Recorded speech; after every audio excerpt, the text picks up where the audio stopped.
আরে সোনু, সোনু কি করছো? বসে আছি। বসে আছো? আচ্ছা ছোটু, তোমার জন্য একটা খুব ভালো খবর আছে, বলবো? কি ভালো খবর আছে বলো? তুমি কালকে আমাকে 5,000 টাকা দিলে না?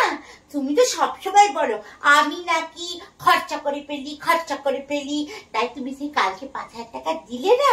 আমি যদি ওই 5,000 টাকা খরচা না করে যদি জমিয়ে রাখি, তাহলে তোমার কেমন লাগবে? আমি তো ভাবছি তো এই তো কথা চিন্তাই করতে পারিনি, তুমি খরচা করবে না, তাহলে তো আমি তো না করে আসবে, আমি তো পাগল হয়ে। ও তাই? আমি খুশিতে তো পাগল হয়ে যাব। তুমি পাগল হয়ে যাবে? হ্যাঁ। দেখো শুনো, আমি কিন্তু তোমার খুব ভালো বউ, তোমাকে কি আমি পাগল করে দিতে পারি? তুমি আমাকে এতটা নির্দয় ভাবলে কি করে শুনো? তার জন্যই তো আমি 5,000 টাকা শপিং করে নিয়ে চলে এসেছি। আমি তোমার কত খেয়াল রাখি না শুনো, কত খেয়াল রাখি।